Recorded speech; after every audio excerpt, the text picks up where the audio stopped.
गर्मी का कहर। गांव धूपनगर में इस बार गर्मी कुछ ज्यादा ही तेज थी। सूरज जैसे आसमान में आग बरसा रहा था। सुबह के 9 बजे ही सड़कें तवे की तरह तपने लगीं।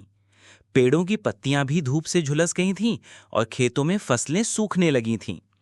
गांव के लोग कहने लगे, अरे ये कैसी आग बरस रही है, लगता है इस बार तो धरती पिघल जाएगी। गांव के बच्चे भी दिन में बाहर खेलना छोड़ चुके थे, लेकिन 5 शरारती दोस्त राजू, पिंकी, सोनू, बबलू और छुटकी ऐसे थे जिन्हें कोई मौसम रोक नहीं सकता था। एक दिन राजू बोला, दोस्तों क्यों ना हम गर्मी को हराने का कोई तरीका निकालें। सोनू ने मजाक में कहा, हाँ चलो सूरज से कह देते हैं जरा धीरे जलना। सब जोर से हंस पड़े। पिंकी बोली, मुझे तो लगता है हमें ठंडक पाने के लिए आइसक्रीम खाना चाहिए। बबलू बोला, लेकिन आइसक्रीम वाला तो अब दोपहर में आता ही नहीं, कहता है कि धूप में उसका सिर चकरा जाता है। राजू ने आंख मारते हुए कहा, तो फिर हम खुद आइसक्रीम बनाएंगे। पांचों दौड़ते हुए राजू के घर पहुंचे। फ्रिज खोला तो अंदर सिर्फ पानी की बोतलें थीं। छुटकी ने कहा, कोई बात नहीं, नींबू पानी बना लेते हैं, उसमें बर्फ डाल देंगे, वही हमारी आइसक्रीम है। सबने नींबू, चीनी और नमक मिलाकर ठंडा ठंडा नींबू पानी बनाया और छत पर जाकर पीने लगे। अगले दिन सोनू एक बड़ा सा पंखा लेकर आया और बोला, ये देखो हम छत पर पंखा लगाकर बैठेंगे और ठंडी हवा खाएंगे।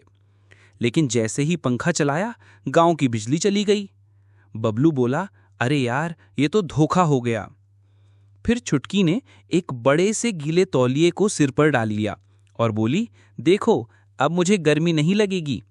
बाकी चारों भी नकल करने लगे और सबके सिर पर गीले तौलिए बंध गए। अब वो सब ऐसे लग रहे थे जैसे कोई मजेदार गैंग निकल पड़ी हो। गर्मी बढ़ती जा रही थी। तब पिंकी ने कहा, हमारे खेत के पास जो पुराना तालाब है, चलो वहीं नहा आते हैं।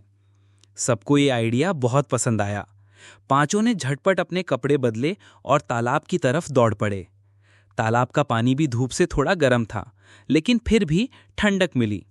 वे सब छींटे उड़ाते, तैरते और एक दूसरे को डुबोते हुए खूब मस्ती करने लगे।